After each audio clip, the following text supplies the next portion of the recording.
Hola a todos y bienvenidos a la clase número 7 de teoría de números. Hoy vamos a demostrar la unicidad del teorema fundamental de la aritmética.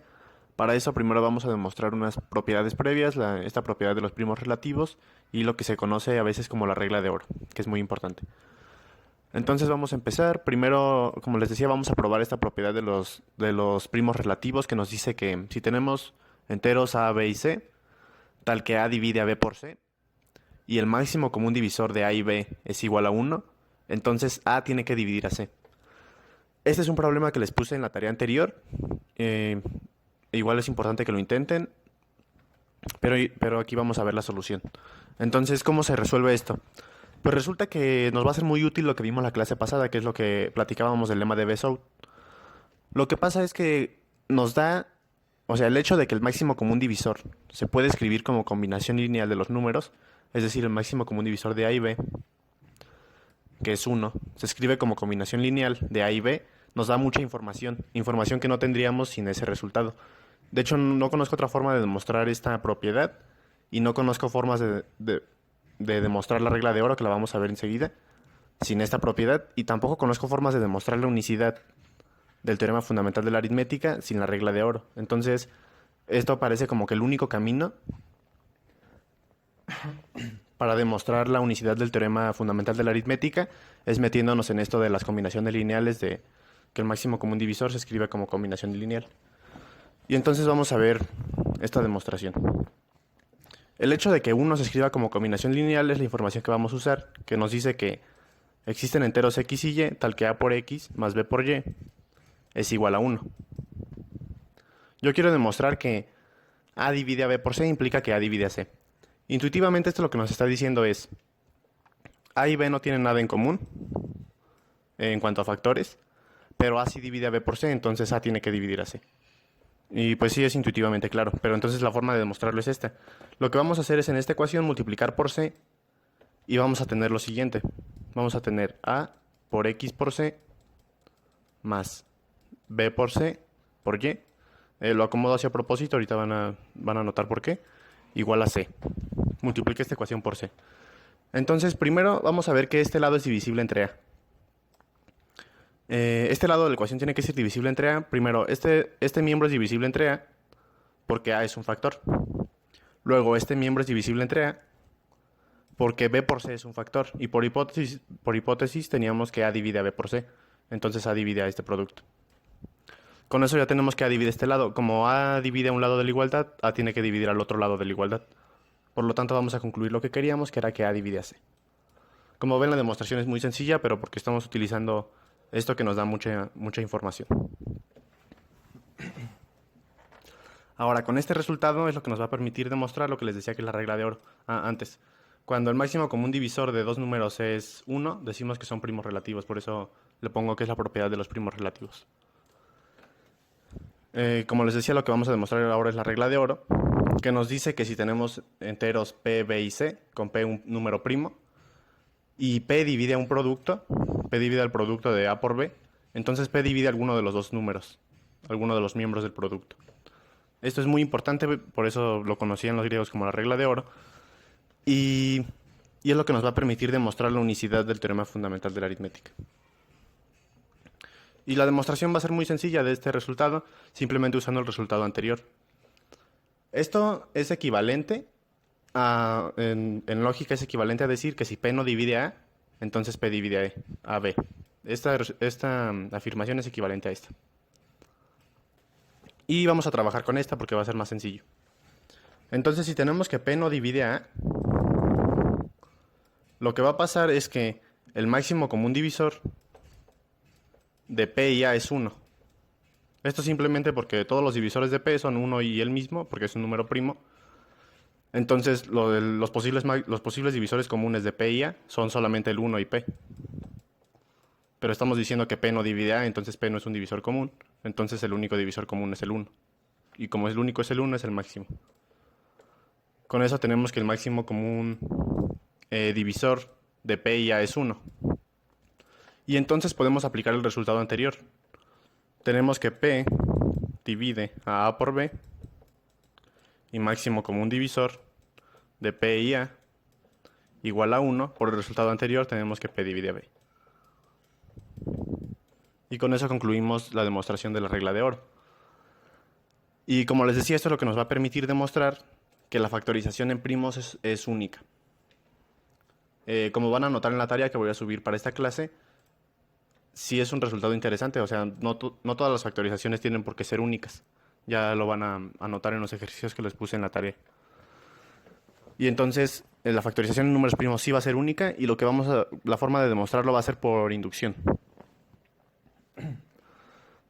Imaginemos que tenemos un número n que es igual a P1 a la alfa 1 por P2 a la alfa 2, así hasta P sub k a la alfa sub k.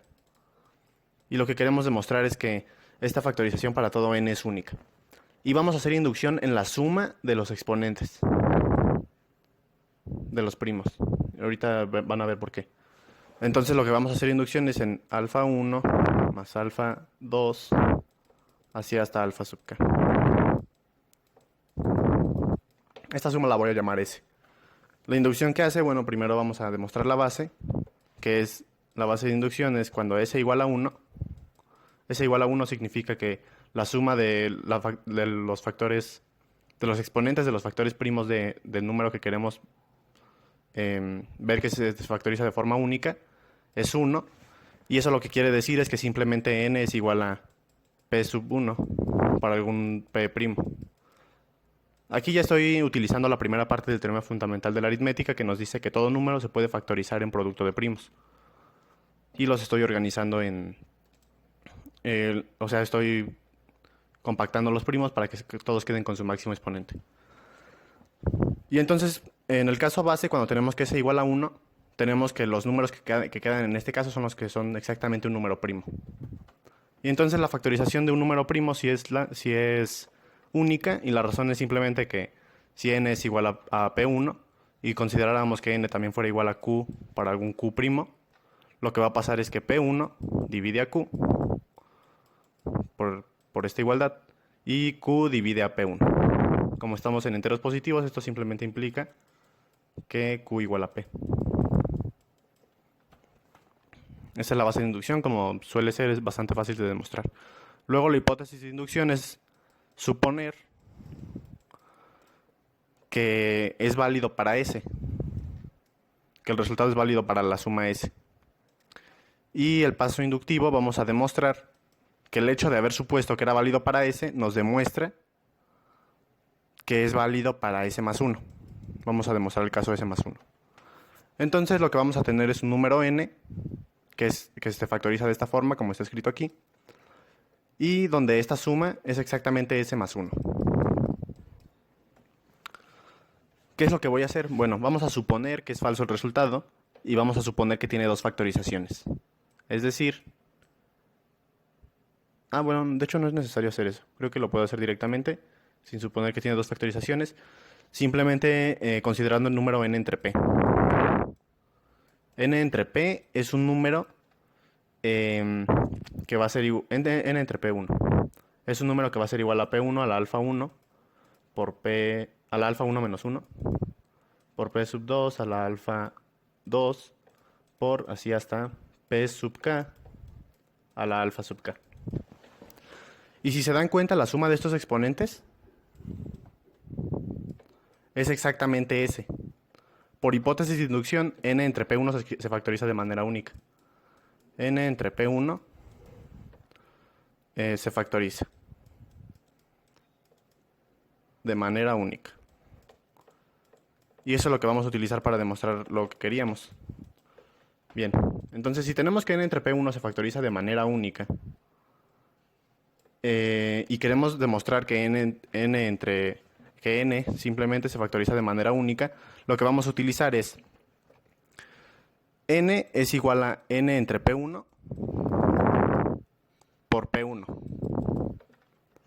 Ahora, esto ya se factoriza de manera única. Entonces la única opción para que n no se factorizara de manera única es que este p1 pudiera ser varias opciones. O sea, que esto se pudiera escribir como alguna otra factorización, digamos q1 a la beta 1 por q2 a la beta 2, así hasta q sub n a la beta sub n. Pero lo que va a pasar con esto es que P1 divide a este producto. P1 divide a este producto. Y como P1 divide un producto, vamos a utilizar la regla de oro, pero la vamos a utilizar en una forma, digamos, más generalizada, que les voy a poner a ustedes que demuestren en la tarea. Es muy fácil, simplemente es hacer inducción.